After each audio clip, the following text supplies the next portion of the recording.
ஹாயில் உறவுகளே, இன்னைக்கு காலையில் ஒரு 5 மணி போல் இருந்துச்சு. பாதியிலே விட்டு புக்கை படிக்க ஆரம்பிச்சிட்டேன். படித்து முடிச்சுட்டு சிஓசியில் ஒரு அட்டாக் பண்ணேன். ஏன்னா கேமிங் நம்மளுக்கு டச் விட்டு போச்சு. கொஞ்சம் ஃபார்முக்கு வரணும். ஏன்னா கேமிங் சேனல் ஸ்டார்ட் பண்ணுறோம்ல, அப்போ தான் கரெக்டாக இருக்கும். காலேஜ் கிளம்பி போகிற வழியில் ஒரு அருமையான வியூ சூப்பராக இருந்தது.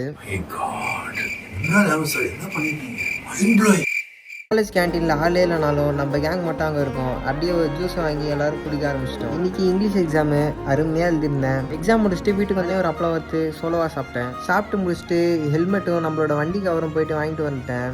நம்பர் பிளேட்டுக்கு நம்பர் மட்டும் கொடுத்துட்டாங்க, ஆனால் நம்பர் பிளேட் தரல. அதனால லாங் எங்கேயுமே எடுத்துகிட்டு போக முடியல. எனக்கு வருத்தம்ப்பா, எனக்கு ரொம்ப வருத்தம். வீட்டுக்கு வரும்போது ஒரே பசி, அதனால சிக்கன் பக்கோடா வாங்கி சாப்பிட்டேன். நான் எப்பவுமே இப்படிலாம் சாப்பிட மாட்டேன், எப்பயாச்சும் டெம்ட் ஆச்சுன்னா மட்டும் சாப்பிடுவேன். ஸோ நீங்களும் இந்த மாதிரி சாப்பிடாதீங்க ஜங்க் ஃபுட்ல. ஒரு மாசம் குடிச்சிட்டு வீட்டுக்கு வந்துட்டேன். வீட்டுக்கு வந்தவொடனே நம்ம வீடியோ ஒன்று எடிட் பண்ணிட்டு, அப்புறம் நம்ம ஃப்ரெண்டு ஒருத்தர் கேட்டிருந்தாரு வீடியோ எடிட் பண்ண சொல்லிட்டு, அவங்களுக்கு எடிட் பண்ணி கொடுத்துட்டு அப்படியே தூங்கிட்டேன். நாளைக்கு பார்க்கலாம். நல்லது நினைங்க, நல்லது நடக்கும்.